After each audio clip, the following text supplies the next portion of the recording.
Hello दोस्तों, कैसे हैं आप।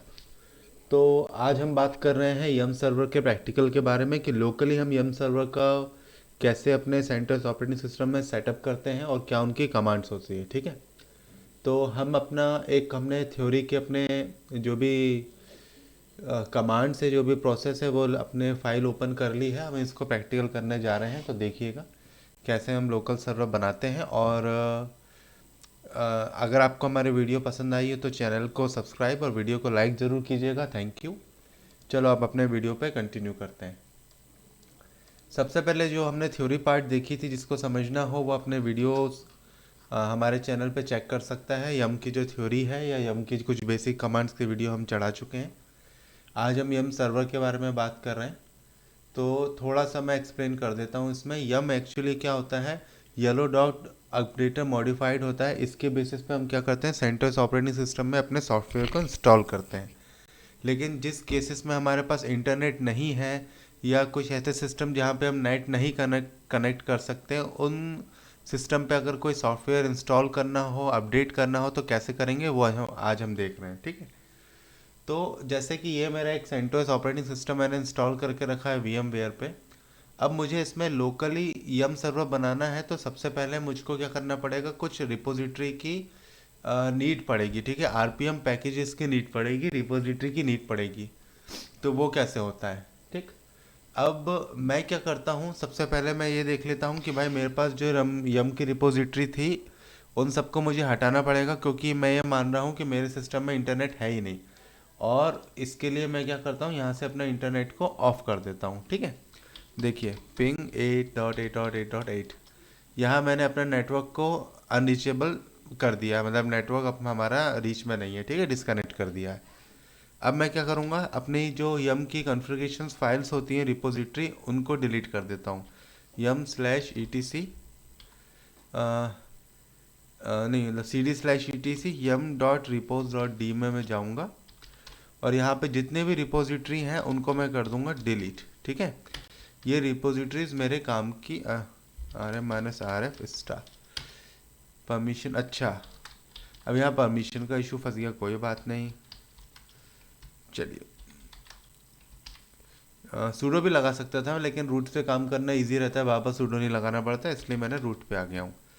सी D E T C yum dot repos dot D के अंदर गया। अब मैंने यहाँ पर सारी रिपोजिटरी फाइल डिलीट कर दी। ठीक है, देखिए सब रिपोजिटरी फाइल डिलीट हो गई। यहाँ पे मेरे पास पूरा ये जो फोल्डर है यम डॉट रिपोज डॉट डी नाम से, ये मेरा ब्लैंक हो चुका है। ठीक, अब मुझे लोकल रिपोजिटरी बनाने के लिए क्या करना पड़ेगा, सबसे पहले इसमें एक जो मेरी सेंटोस की आईओसओ थी उसको मैंने माउंट करा है। आप चाहे तो पेन ड्राइव में सारे आरपीएम को रख कर माउंट करवा सकते हो पेन ड्राइव, और सेम प्रोसीजर रहता है, वो हमें फॉलो करना है जो मैं आगे बताने वाला हूँ। ठीक है, तो देखिए यहाँ पे मैंने क्या करा, अपनी एक सेंटोस की जो मेरी आईओसी थी उसको मैंने माउंट कर दिया। ये मेरी आईएसओ यहाँ पे माउंट हो चुकी है। आईएसओ के अंदर क्या आता है वो मैं आपको बता देता हूँ। ये एक पैकेज नाम का फोल्डर होता है। ठीक है, इस पैकेज नाम के फोल्डर में डिफ़ॉल्ट जो भी आरपीएम्स होते हैं जो कि सेंटोस ऑपरेटिंग सिस्टम के साथ आते हैं, मैं उनके बेसिस पे यहाँ पर एक यम का सर्वर बना रहा हूँ। ठीक है, तो अब यहाँ पे देखिए ये सारे जो इसका एक्सटेंशन है ये आरपीएम के हैं। ठीक है, अगर मैं यहाँ पे पीएचपी डालता हूँ तो शायद पीएचपी के देखो पीएचपी 5.4 डिफ़ॉल्ट आता है सेंटोस आईएसओ के अंदर। तो यहाँ पे उसका आरपीएम लिखा हुआ है, तो ये पीएचपी के कुछ मुझे आरपीएम्स यहाँ पे मिल रहे हैं। ठीक है, उनके एक्सटेंशंस के साथ सोप माई एसक्यूएल ओडीबीसी और यहाँ पे एक्सएमएल आरपीसी प्रोसेस, ये पीएचपी के हैं। ठीक, अब मुझे क्या करना रहता है, जब मेरे को रिपोजिटरी बनानी है या फिर जो सर्वर बनाना है उसके लिए इन आरपीएम्स की नीड पड़ती है। तो मैंने क्या करा, इसके अंदर जो भी आरपीएम्स रखे हुए थे उस पूरे फोल्डर को मैं यहाँ पे बाहर ले आया। मैंने यहाँ पे पहले ही इसको कॉपी करके रख लिया है। ठीक है, नहीं तो कॉपी करने में टाइम लगता, फिर वीडियो लंबी होती।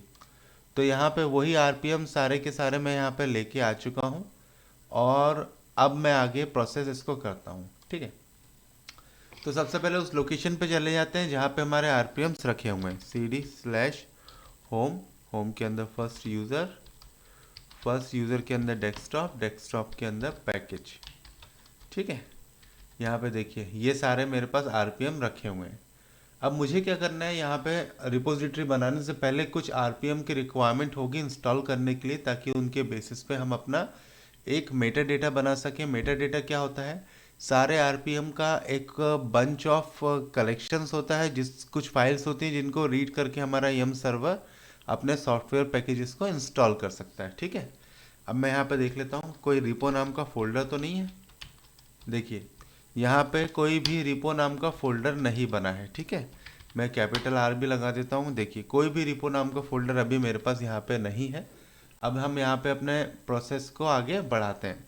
तो सबसे पहले मैं करता हूँ जो इंस्टॉलेशन पैकेज सॉफ्टवेयर है वो क्या रिक्वायरमेंट होती है बेसिक लेवल पे। तो मैं यहाँ लिखूँगा RPM-IVH इंस्टॉल, एक मिनट, इंस्टॉल वर्बरोस और हैश होता है इसका मतलब। ठीक है, आई मतलब इंस्टॉल, वी मतलब वर्बरोस और एच मतलब हैश। ठीक, तो अब मैंने लिखा Red Hat package manager hyphen install verbose hash. अब उसका नाम दूंगा। तो सबसे पहला जो मेरा पैकेज होता है वो ये होता है डेल्टा आरपीएम, इसको मुझे इंस्टॉल करना है। तो यहाँ ऑलरेडी इंस्टॉल बता रहा है कि मेरे सिस्टम में पहले से इंस्टॉल है। अगर आपके पास नहीं है तो आप ऐसे इस कमांड के थ्रू इसको इंस्टॉल कर सकते हैं। दूसरा मेरा जो पैकेज होता है वो होता है पाइथन डेल्टा आरपीएम। ये मैंने पाइथन डेल्टा आरपीएम ये भी ऑलरेडी इंस्टॉल है। ठीक है, चलो अच्छी बात है। तीसरा मेरा पैकेज होता है क्रिएट रिपो। ठीक है, अब देखते हैं, क्रिएट रिपो भी मेरे पास ऑलरेडी इंस्टॉल है। तो यहाँ पे मेरे तीनों पैकेज ऑलरेडी इंस्टॉल थे जो मैंने यहाँ लिख के रखे हुए हैं। यहाँ आप पूरा पैकेज का मैंने वर्जन नहीं दे के रखा है, बस आप डेल्टा आरपीएम रख के टैब मारोगे ना तो ये वर्जन ऐसे आपके सामने आ जाएंगे। जैसे क्रिएट रिपो टैब है तो ये मेरे पास वर्जन आ गया। ठीक है, अब मुझे क्या करना है, अब मुझे अपने पैकेज, जैसे मुझे कहीं और पैकेज रखना है तो मैं उस नाम का फोल्डर बना दूंगा और उस फोल्डर के अंदर सारे के सारे पैकेज को कॉपी कर दूंगा। जैसे यहाँ मैंने लिखा है सेंटोस नाम का एक फ़ोल्डर बनाया, उस सेंटोस नाम के फ़ोल्डर के अंदर ये पैकेज सारे उठा के मैंने कॉपी कर दिए। लेकिन अभी मेरे पास डेस्कटॉप पे वो पैकेजेस पहले से ही हैं, तो मैं आगे इसको स्टेप्स लेता हूँ। ठीक है, तो ये करने के बाद अब मुझे क्या कमांड चलानी है, मुझे कमांड चलानी है क्रिएट रिपो हाइफन वी मतलब वर्बरोस होता है, डॉट लगा दिया। डॉट क्यों लगाया, कि मुझे इसी जो मतलब पैकेज नाम के फोल्डर के अंदर ही हूँ और इसी नाम फोल्डर के अंदर मुझे एक मेटा डेटा बनाना है। ठीक है, अपने सारे आरपीएम्स का, इसलिए मैंने डॉट लगा दिया। देखिए यहाँ पे आ गया ये वर्किंग ज़ीरो, इसका मतलब काम कर रहा है उस पर पूरा का पूरा। ठीक है, वर्किंग वन आ जाता तो कोई एरर दे देता, नहीं हो पाता, चाहे वो आरपीएम डुप्लीकेट हो या फाइल करप्टेड हो तो यहाँ वन आ जाता है। नहीं तो वर्किंग ज़ीरो है मतलब अपने उसके फाइल आराम से रीड कर लिए। ठीक है, उस पर कुछ काम करने की नीड नहीं है, चलने दो उसको। तो यहाँ पे सारे के सारे आरपीएम, ये मेरे जो कमांड था क्रिएट रिपो, तो वो क्या कर रहा है, एक रिपोजिटरी मतलब एक मेटा डेटा बना रहा है रिपो नाम के फोल्डर के अंदर, और सारे आरपीएम्स को रीड करके उस मेटा डेटा में वो इन्फॉर्मेशन सेव कर देगा। वो दिखता कैसा है या उसकी इन्फॉर्मेशन कैसे होती है वो मैं आपको बता देता हूँ, जैसे ही मेरा फोल्डर बनता है या जो मेरा मेटा डेटा बनता है उसके बाद। इसमें थोड़ा सा टाइम ले सकता है, ज़्यादा नहीं, कुछ टाइम तो लेगा वो। ठीक है, तो यहाँ देखिए मैं आपको तब तक थ्योरी बता देता हूँ। अगर मुझे इस पब्लिक फोल्डर के अंदर मेटा डेटा बनाना था तो मैंने क्या लिखा, क्रिएट रिपो हाइफन वी। ठीक है, अब ये मैं इस सेंटोस के अंदर भी बना सकता हूँ, ये मैं इसके अंदर भी बना सकता हूँ, बस मुझे पाथ देना पड़ता है कि मुझे जो मेटा डेटा है वो बनाना कहाँ है या किस लोकेशन पर बनानी है। ठीक है, अगर मैं इसको यहाँ से ऐसे कर दूँ तो आप समझ जाओगे कि वर एफ टी पी पब नाम का जो फोल्डर है उसके अंदर मैंने यहाँ पे एक मेटा डेटा बनाया हुआ है। ठीक, तो अलग से आपको यहाँ डिफाइन करने की नीड नहीं पड़ेगी। मैं इसको यहाँ से हटा देता हूँ, थ्योरी में इसको मैंने चेंज कर दिया। बाकी अभी तो हम यहाँ पर पैकेज नाम के फोल्डर के अंदर ही हैं, जो फर्स्ट मतलब home first user desktop package नाम के लोकेशन पे ऑलरेडी हैं, इसलिए हमने create repo hyphen V dot का यूज़ किया है। ठीक है, हाँ, तो ये बन रहा है, अभी तो के तक पहुंचा है अल्फ़ाबेटिक, अब चेक कर सकते हो। जहाँ तक जेड तक जाना चाहिए लेकिन अभी हम यहाँ पे के पे पहुँचे हैं। के डी ई, ये हमारा जो GUI होता है जीनोम, उसका एक पैकेज है, ठीक है। KDE नेटवर्क, ये हमारा कर्नल आ गया है, तो कर्नल का ये जो वर्ज़न है उसका पैकेज यहाँ पे इंस्टॉल है, पैकेज यहाँ पे रखा हुआ है RPM के फॉर्म में। और यहाँ कुछ लाइब्रेरीज आ रही हैं, LMNOPQRSTUVWXYZ, Z तक जाएगा। अगर Z नाम से कुछ पैकेज हुआ है इसके पास तो वहाँ तक ये पहुँचेगा, नहीं तो देखेंगे।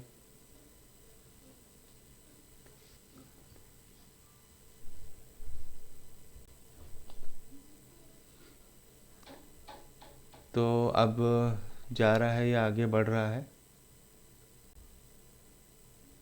लिनक्स का फर्मवेयर कोई RPM मिला है, तो ऐसे आप बहुत सारे RPM आपको मिलेंगे, ऐसा नहीं है कि नहीं मिलने, बहुत सारे RPMs रहते हैं इसमें। और एक चीज़ और, जैसे अभी यहाँ पे सेंटोस जो हमारा ISO था उससे हमने सारे के सारे RPM लिए हैं, लेकिन ये RPM जो है ये आउटडेटेड है, ठीक है। अगर आपको लेटेस्ट RPM चाहिए तो इंटरनेट के थ्रू आप पहले कोई RPM किसी पेन ड्राइव में डाउनलोड कर लो अपडेटेड, ठीक है। और RPM डाउनलोड करने के बाद पेन ड्राइव में वो सारे RPM आप किसी और सिस्टम में जिसमें आपको नेट अलाउ नहीं है या नेट उसमें कनेक्ट नहीं है, किसी के पास इंटरनेट नहीं है और उसको वो पैकेज चाहिए, तो आप ऐसे RPM ले जाकर पेन ड्राइव में वो फोल्डर में कॉपी कर दो और वहाँ पे मेटा डेटा बना के उसको यूज़ कर लो, ठीक है। अब इंटरनेट इसलिए अलाउ नहीं होता कि भाई कोई नहीं चाहता कि उनका जो सिस्टम है वो नेटवर्क में रहे, इसलिए नहीं लगाते, इंटरनेट डिस्कनेक्ट करके रखते हैं, नहीं लगाना उनको, वो नहीं चाहते उनके नेटवर्क से कुछ हो या कंप्यूटर पे, उस कंप्यूटर पे नेटवर्क चले। कई बार कुछ मॉनिटरिंग सिस्टम्स होते हैं, उन सिस्टम पे इंटरनेट नहीं होता, वो चाहते हैं कि लोकली सारा काम वो मॉनिटर करें, लोकली सारे सर्वर्स बना के रखें, इंटरनेट के थ्रू सर्वर पे अपडेट ऑटोमेटिक ना हो जाए। तो अपने अपने इसमें थ्योरी है, अपने अपने रिक्वायरमेंट के हिसाब से लोग उसको मतलब देखते हैं क्या उनको रिक्वायरमेंट है ऑफलाइन रखने की। तो चलिए, ये Z नाम का हमारा लास्ट जो RPM था, इसने उसको रीड करके एक मेटा डेटा में डाल दिया, ठीक है। यहाँ बोल रहा है SQLite डेटाबेस कंप्लीट, तो SQLite फॉर्म में होता है हमारा डेटाबेस, आज का डेट और टाइम वगैरह इसमें आ गया है कि कब ये स्टार्ट हुआ डेटाबेस क्रिएशन, और फाइल लिस्ट कब उसने रीड करी, एंड करी, ठीक है। प्राइमरी डेटाबेस कब क्रिएट करा, प्राइमरी डेटाबेस कब एंड करा, और फाइनली उसने हमारा जो SQLite डेटाबेस था उसको कंप्लीट कर दिया, ठीक है। अब कैसे पता चलेगा कि ये बन गया है, तो वही कमांड में फिर से चलाऊंगा कि LL रिपो करा, मैंने इंटर करा, कुछ नहीं आया, देखो LL रिपो डेटा, ठीक है, स्टार लगा दिया, देखो अब पहले ये नहीं आ रहा था, अभी आ गया है। इसमें इसने क्या बोला कि भाई, मैं बड़ा कर देता हूँ इसको थोड़ा सा, इसमें इसने बोला है कि यहाँ पर आपके पास रिपो MD.XML नाम की एक फाइल बनी है और यहाँ पे आपका सारा जिप में रखा हुआ है। ये जो फाइल है ये इन जिप्स को रीड करेगी, ठीक है। और इन जिप्स में क्या रखा है, ये सारे जो आपके RPM थे ना, उसका पूरी इंफॉर्मेशन रखी हुई है, ठीक है। अब अगर मैं उस फाइल को, अगर मैं आपको रीड करवाऊँ कि क्या होता है उस फाइल के अंदर, डेटा किस नाम से था, रिपो, ये रहा, ठीक। तो इस नाम मतलब इस फाइल के अंदर जो आपका डेटा रहता है वो ऐसा रहता है। यहाँ पे जैसे चेकसम है, उसका ओपन चेकसम टाइप है, लोकेशन है, ये जैसे ये एक लोकेशन है, ठीक है। अदर XML, इसको आप देख लो ना कि ये क्या है, B15 से ये हैश शुरू हो रहा है और इसके बाद ये अदर ऐसे जा रहा है, ठीक है।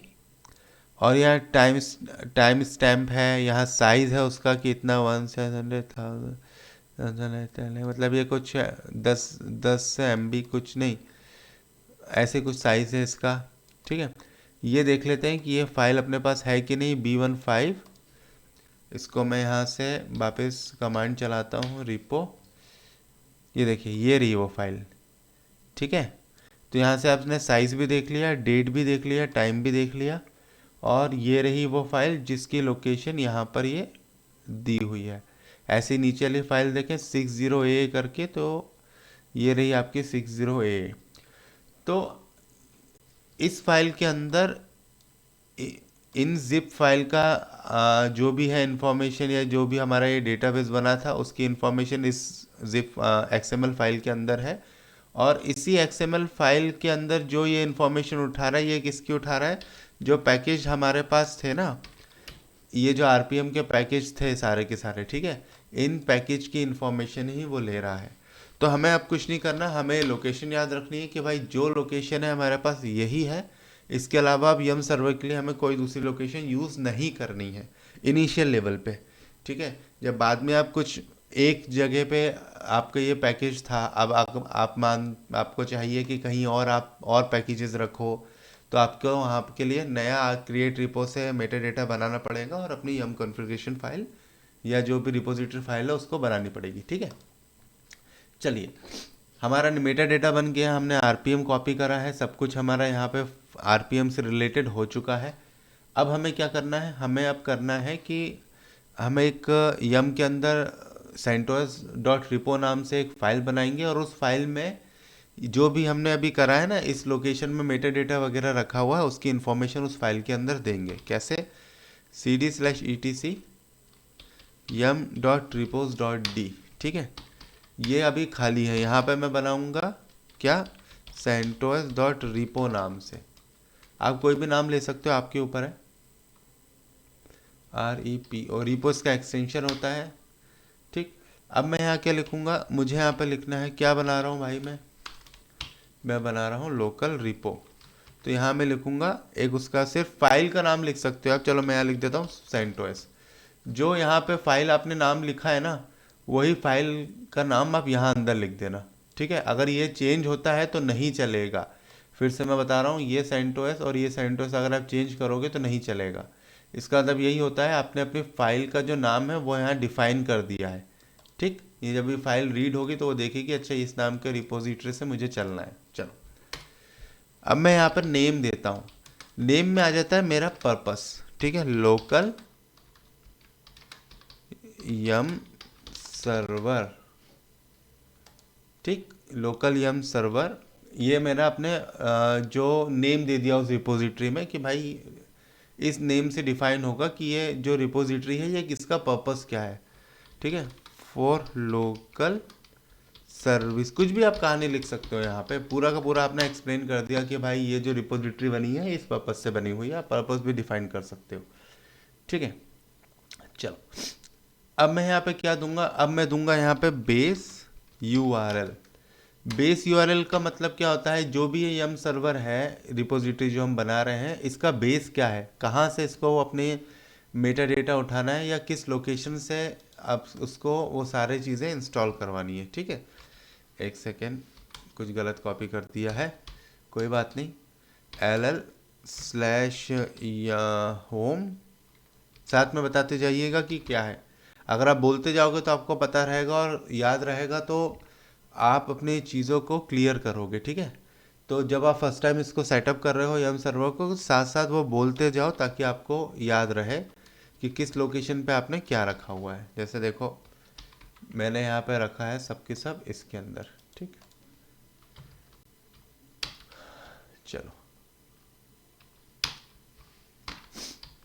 अब यहाँ पे मैंने लिखा फाइल लिखने के बाद मैं लिखूंगा एक्सटेंशन अपना ये, ठीक।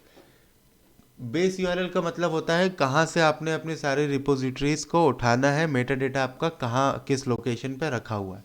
तो हमारा मेटा डेटा इस लोकेशन पे रखा था, इसलिए हमने यहाँ पे ये फाइल लिखकर आगे अपना पास दे दिया। अब क्या होगा, इस पैकेज के अंदर जाएगा, वो रिपो नाम के फोल्डर देखेगा और वो XML अपने आप उठा लेगा। हमें रिपो तक पहुँचाने की ज़रूरत नहीं है कि मतलब रिपो के अंदर फाइल रखी है, नहीं।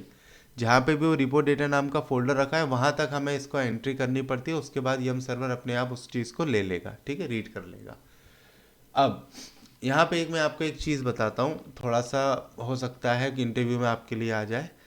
यहाँ पे लिखा है मैंने फाइल, इसका मतलब क्या है, मैं अपने लोकल सिस्टम में फाइल बेस्ड जो बेस URL है वो डिफाइन कर रहा हूँ, ठीक है। लेकिन यहाँ पे डिफरेंट प्रोटोकॉल यूज़ भी होते हैं, जैसे मान लीजिए मैंने यूज़ करा FTP, ठीक। अगर मैंने FTP के साथ बना रहा हूँ तो यहाँ पे मैं लिखूँगा FTP और उस लोकेशन का नाम, उस जहाँ से मुझे FTP उठाना है, ठीक। अब FTP में यहाँ पे आपका सर्वर नहीं आता, यहाँ पे वो सर्वर आता है जहाँ पर आपने यम सर्वर बनाए हैं, और ये जो आपका है ये आपका FTP क्लाइंट हो जाएगा। ठीक है, चलो वो मैं नेक्स्ट वीडियो में बता दूंगा, नहीं तो कन्फ्यूज़न हो जाएगा अभी। तो मैंने यहाँ पे फाइल लिखा, फाइल लिखने के बाद अपने जो यम का जो रिपो डेटा नाम का फोल्डर था मेटा डेटा वाला, उसकी लोकेशन दे दी। ठीक है, अब मैं क्या लिखूंगा, अब मैं लिखूंगा यहाँ पे enabled is equal to 1। Enabled 1 का मतलब होता है ये जो रिपोजिटरी मैं बना रहा हूँ इसको मैंने इनेबल कर दिया, मतलब अगर कुछ भी मैं इंस्टॉल करना चाहता हूँ तो इस रिपोजिटरी का यूज़ करके इस लोकेशन से जो भी पैकेज है वो मेरे सिस्टम में इंस्टॉल्ड हो जाए। ठीक है, तो इस रिपोजिटरी को मैंने यहाँ पे इनेबल कर दिया है। ठीक है, अब मैं लिखूंगा यहाँ पे GPG check is equal to 0। GPG check और GPG की, ठीक है, ये दो टर्म आपको अपनी यम रिपोजिटरी में देखने को मिल सकते हैं जो इंटरनेट के बेसिस पे बनती है। इनको मैं बता देता हूँ। GPG चेक क्या होता है? GPG चेक एक सिग्नेचर को वेरीफाई करता है, जो ये डिफाइन करता है कि जो भी आपके पैकेज हैं वो जेन्यून जो भी रिसोर्सेज है वहाँ से इंस्टॉल कर रहा है यम सर्वर की नहीं। ठीक, मान लो आपने एक वैलिडेशन करता है एक्चुअली में ये, कि अगर आपने इंटरनेट पे कुछ रखा है तो वहाँ पे वो की होनी चाहिए, उस की को वैलिडेट करके वो सारे के सारे पैकेज इंस्टॉल करता है। अगर वो की वैलिडेट नहीं हो पाती तो वो पैकेज इंस्टॉल नहीं कर पाएगा। तो वैलिडेशन के लिए अगर आप यहाँ पे 1 लिख देते हो तो ये क्या करेगा, ये GPG की ढूंढेगा। लेकिन अभी हम कोई की डिफाइन नहीं करेंगे, वो नेक्स्ट वीडियो में मैं इसका एक पार्ट बनाऊंगा पूरा का पूरा, तब मैं आपको पूरे अच्छे से क्लियर करूंगा। अभी तो सिर्फ हम लोकल यम सर्वर देख लेते हैं। तो मैं यहाँ 0 लिख रहा हूँ। 0 मतलब मेरे पास अभी कोई की नहीं है जिससे मैं वैलिडेट करा सकूँ, ऑथेंटिकेट करा सकूँ कि भाई जेन्युइन पैकेज है कि नहीं। मैं तो अपना लोकली सेटअप कर रहा हूँ, इसलिए मैंने GPG चेक 0 लिख दिया। ठीक है, ये सारे टर्म्स डिफाइन करना इसलिए ज़रूरी है क्योंकि एक सिस्टमेटिक पैटर्न्स में सारी चीज़ें लिखी जाती है। कोई चीज़ मिसिंग हो गई, जैसे मैंने यहाँ पे बेस URL ही नहीं लिखा, मैंने नाम नहीं लिखा, यहाँ मैंने सेंटोस नहीं लिखा, तो हमारी यम का जो कॉन्फ़िगरेशन फाइल है ये रिपो वाली, ये प्रॉपरली वर्क नहीं करेगी, आपको एरर दे देगी। ठीक, चलो इसके बाद अब मैं यहाँ पे एक लॉग फाइल दे देता हूँ।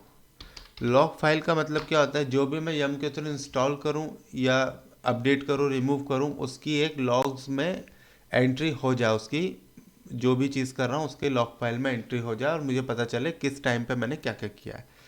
तो यहाँ पे मैंने लिखा var/log/yum.log।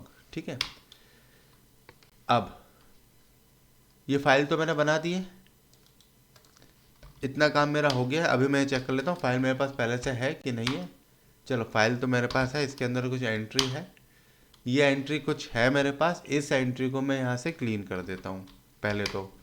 ठीक, ताकि आपको ये ना लगे कि ये पहले से ही कुछ इंस्टॉल था तो बाद में क्या इंस्टॉल हुआ क्या नहीं हुआ। देखिए यहाँ पे मैंने सारी की सारी फाइल जो थी वो मैंने यहाँ पे क्लीन कर दी है, इसके अंदर मेरे पास कोई भी अब डेटा नहीं है। अब वो यहाँ पे 0 आ गया, फाइल साइज मेरी 0 है, कोई डेटा मेरे पास नहीं है। ठीक है, चलो अब मैं क्या करता हूँ, मेरा यहाँ पे सब कुछ सेटअप हो गया, मुझे कुछ और रिक्वायरमेंट नहीं है, तो मैं यहाँ पे कुछ कमांड चलाता हूँ पहले यम की, यम क्लीन ऑल। ठीक है, यम क्लीन ऑल मतलब मैंने उसका कैशे वगैरह जो था उसको क्लीन कर दिया है, पूरा का पूरा जो भी पुराना डेटा था जो कुछ था वो सब क्लीन कर दिया है। ठीक, अभी मैं लॉग्स में जाके देखूँ कुछ नहीं है, 0 है। अब मैं इसमें एक काम करता हूँ, आपको PHP इंस्टॉल करके दिखाता हूँ। यम इंस्टॉल PHP। ठीक, देखिए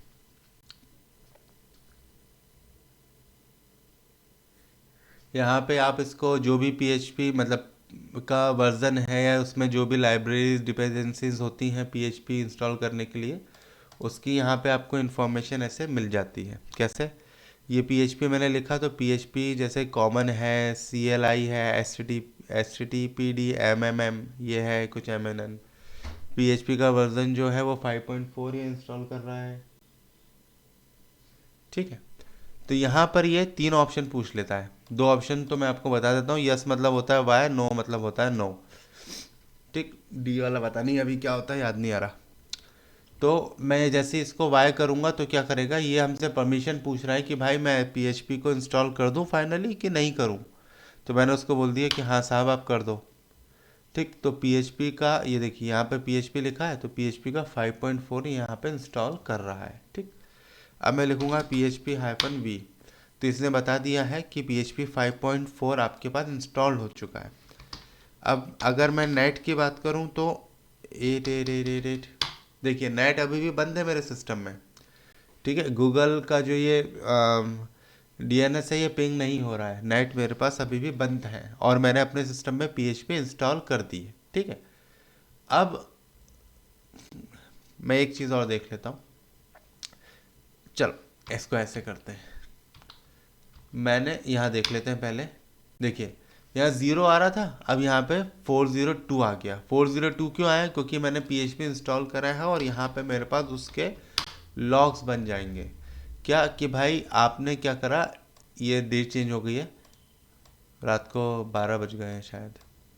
ठीक है, तो ये जो डेट है वो चेंज हो गई है। इसने बोला कि आपने ये पैकेज इस डेट को इतने बजे इंस्टॉल किए हैं, तो यहाँ पे उसकी इन्फॉर्मेशन आ गई कि क्या क्या इंस्टॉल हुआ था।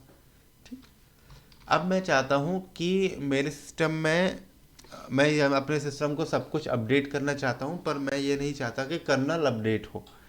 ठीक है, उसको कैसे हम चेक कर सकते हैं, दो तरीके हैं वो मैं आपको बताता हूँ। पहला तरीका ये है कि मैं अपने रिपोजिटरी में, जैसे यहाँ पे मैंने कर्नल स्टार लगा दिया है एक्सक्लूड करके, इसका मतलब क्या है कि कर्नल नाम से जो भी पैकेज होंगे या सॉफ्टवेयर होंगे वो इंस्टॉल नहीं होंगे, या रेड हैट के रिलीज के जो भी सॉफ्टवेयर होंगे वो इंस्टॉल नहीं होंगे। उन पैकेज को मैंने इंस्टॉलेशन के लिए डिनाई कर दिया है। ठीक है, इसको करने के लिए मैं जाऊंगा सेंटोस के अंदर और यहाँ पे मैंने लिखा एक्सक्लूड, चलो ऐसे कर लेते हैं, exclude is equal to kernel, ठीक है, स्टार। रेड हैट का तो नहीं करता मैं, एस का करके बता देता हूँ, एस नाम से। ठीक है, ये कैसे होगा वो मैं आपको अभी बता रहा हूँ। चलो यहाँ पे मैंने लिखा यम क्लीन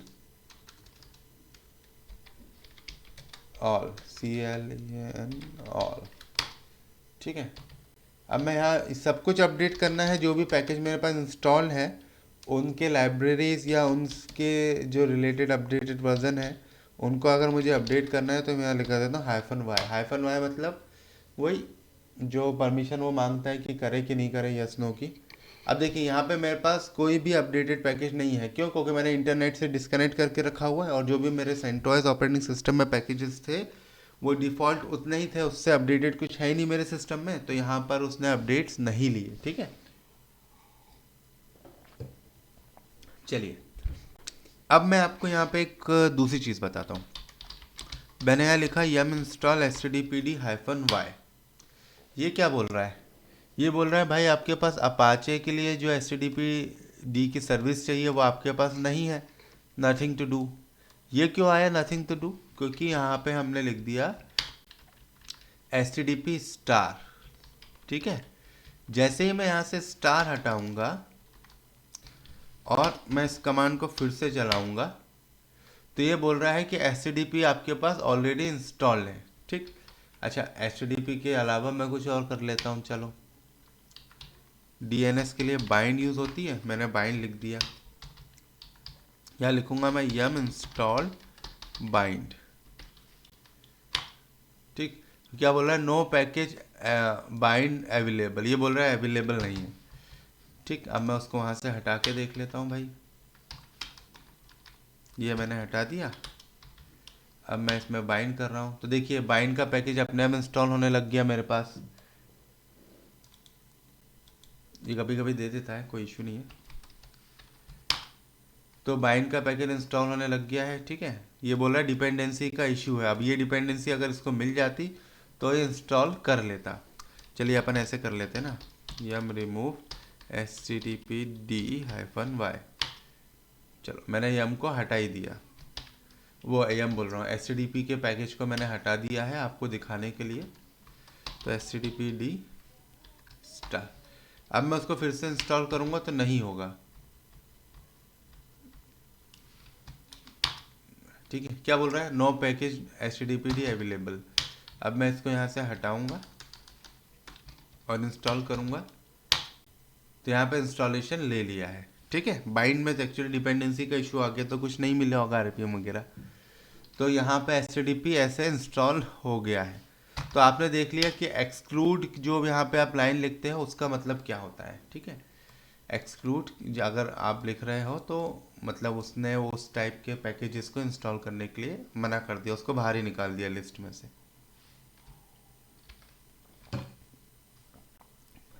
चलिए आगे देखते हैं। अब इसी चीज़ को अगर आप चाहते हो कि आपका सिस्टम जो है वो पूरा का पूरा अपडेट हो जाए पर कर्नल अपडेट ना हो, ठीक है, तो आप यही चीज़ जैसे यहाँ पे ना लिखकर आपने जो एक्सक्लूड यहाँ लिखा है इसको ना लिखकर आप क्या कर सकते हो, आप इस कमांड का यूज़ कर सकते हो। क्या कमांड है, yum update hyphen hyphen exclude kernel. इसका मतलब क्या है, यम अपडेट तो चलेगा लेकिन कर्नल को अपडेट नहीं करेगा, एक्सक्लूड कर दिया। अगर आप चाहते हो कि यम अपडेट आपने चलाया है सारा के सारा पैकेज अपडेट हो जाए लेकिन PHP अपडेट ना हो, तो आप एक्सक्लूड PHP लिख सकते हो। ठीक है, अभी ये कमांड चलेगी नहीं क्योंकि वही वाली बात हो गई कि डिपेंडेंसीज सेम ही था, पैकेज सेम ही थे, तो अपडेट नहीं होगा। तो चलो नो पैकेज अपडेट। अब मैं यहाँ पे इसको नेट कनेक्ट करके तो नहीं बता पाऊंगा क्योंकि सारी रिपोजिटरी मैंने डिलीट कर दी थी। अब मैं आपको एक और चीज़ बता देता हूँ। चलो, यहाँ पे इस रिपोजिटरी को मैंने इनेबल करके रखा था, अब मैंने क्या करा, यहाँ पे इनेबल 0 कर दिया, तो क्या ये रिपोजिटरी काम करेगी? नो, हाँ हो गया। ठीक, अब मैं क्या करता हूँ, जो मैंने HTTP इंस्टॉल करा था उसको मैं रिमूव करके देखता हूँ। यम रिमूव HTTPD-y। ये रिमूव कैसे हो गया? अच्छा सॉरी, रिमूव तो हो जाएगा क्योंकि वो पहले से ही इंस्टॉल है, नई चीज़ इंस्टॉल नहीं होगी। ये देखो रिमूव तो हो जाएगा क्योंकि यम ने क्या करा, जो पहले से इंस्टॉल है उसको रिमूव कर रहा है वो। ठीक है, लेकिन इंस्टॉलेशन के लिए अगर मैं HTTPD डालता हूँ तो वो इंस्टॉल नहीं कर रहा, वो एरर दे रहा है। एरर क्या दे रहा है कि साहब आप पहले अपने रिपोजिटरी को चेक कर लो कि है भी कि नहीं है। ठीक है, तो ये बोल रहा है कि आपके पास जो भी रिपोजिटरी है आप पहले उसको चेक करो कि है कि नहीं है। तो हमारा यहाँ रिपो नेम, ये हमने रिपोजिटरी का मतलब ये जो रिपोजिटरी का नाम है उसका इन्फॉर्मेशन यहाँ पे दे दिया। ये स्टेटस में बोल रहा है कि रिपोजिटरी डिसेबल है। ठीक है, यहाँ देखिए स्टेटस क्या बोल रहा है, डिसेबल। इसका मतलब सेंटोस नाम की जो रिपोजिटरी थी या रिपो आईडी जो हमने बनाई थी वो डिसेबल है। यहाँ से इस कमांड के थ्रू आपको और पता चल गया कि ये जो सेंटोस लिखते हैं आप, ये रिपो आईडी होती है जो सेंटोस डॉट रिपो से मिलती जुलती होती है, और यहाँ उसकी इन्फॉर्मेशन आ गया, नाम पूरा का पूरा। अब मैं इसको लिखता हूँ वापस 1। ठीक, अब मैं इसको चलाता हूँ और तो देखिए यहाँ पे आ गया इनेबल, पूरी की पूरी इन्फॉर्मेशन वही आ गई, यहाँ पे इनेबल लिखा हुआ आ गया। तो ऐसे हमारा यम सर्वर काम करता है।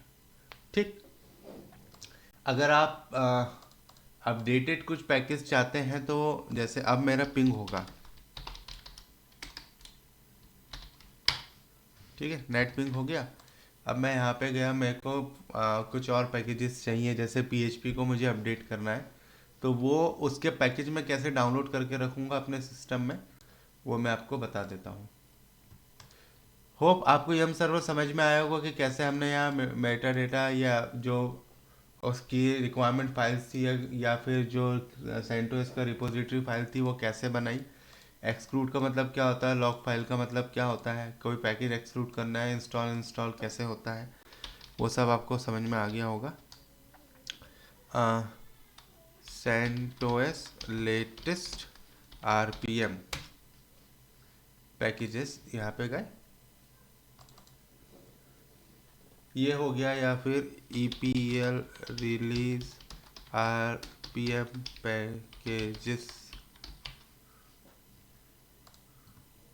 फेडोरा वो सब है। देखिए यहाँ पे सारे के सारे आपको RPMs मिल गए हैं। ठीक है, अब जैसे कुछ RPM है वो 2022 में है, डेट भी आ रही है उनकी आपके पास, कि इस डेट को ये रिलीज़ हुआ था। ठीक है, तो डेट के अकॉर्डिंग भी आप चेक कर सकते हो कि हाँ भाई ये आरपीएम जो है वो नया है कि पुराना है।